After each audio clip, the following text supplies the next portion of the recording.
Shy Waitress signed to Billionaire's deaf mother. His reaction left everyone in tears when a shy waitress named Lina nervously served a table of rich guests. She had no idea her life was about to change forever.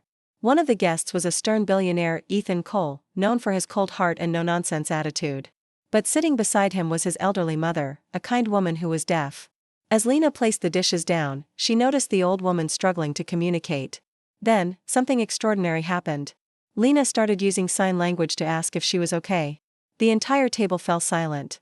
No one had ever spoken to Ethan's mother in her language outside their home. But when Ethan looked up and saw his mother's teary eyes, and Lina's trembling hands signing, he realized there was something special about this quiet waitress that no amount of money could ever buy. Lina had worked at the Golden Spoon restaurant for 2 years. She was known as the quiet one, always polite, never talking too much, and often staying behind to help others clean up. Most customers barely noticed her, but she noticed everything. Especially kindness. That evening, a private reservation came in for Mr. Ethan Cole, a billionaire investor who rarely smiled. Rumor had it he fired staff for the smallest mistakes. The manager warned everyone to be on their best behavior. When Ethan and his guests arrived, the air shifted. They looked powerful, untouchable. But it was his mother, Margaret Cole, who caught Lina's attention: gentle eyes, elegant scarf, and a small hearing aid that wasn't working well. While others ignored her, Lina saw her confusion as the waiter read out specials too fast for her to follow. Quietly, Lina stepped forward, placed a menu before her, and began signing. "Do you need help?" Margaret's face lit up instantly. "You know sign language?" She signed back, astonished. Lina smiled shyly. "My grandmother was deaf," she replied through her hands. "I learned so I could talk to her." For the first time that night, Margaret felt included.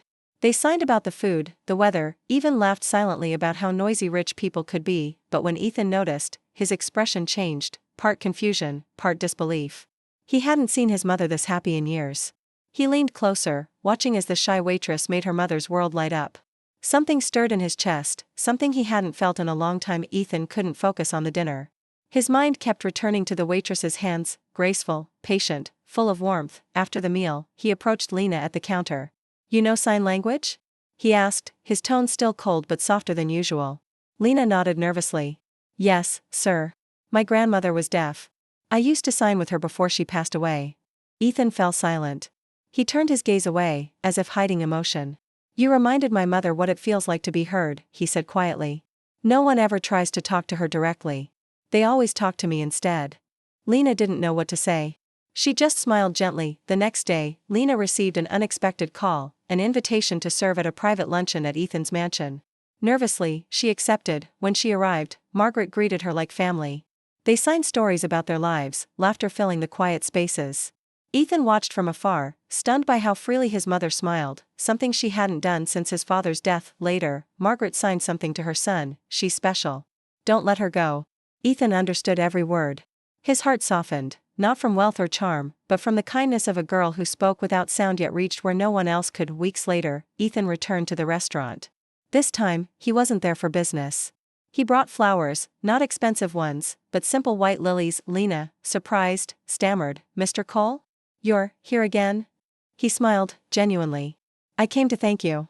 You reminded me of something I forgot, that love doesn't always need words." He handed her a small envelope. Inside was a letter written in careful handwriting, and at the bottom, a translation in sign language symbols. It was from Margaret. "Dear Lina, you gave me the gift of connection. For years I sat in silence, unseen. But you, my dear, spoke to my heart. Never stop being kind. The world needs people like you." Tears streamed down Lina's face as she read. The entire restaurant fell silent, staff, customers, everyone. Ethan signed clumsily, "Thank you." Lina, trembling, signed back, "You're welcome." At that moment, even those who didn't understand sign language felt it, a connection beyond words. From that day forward, Ethan began supporting programs for the hearing impaired, all inspired by one shy waitress with a gentle heart.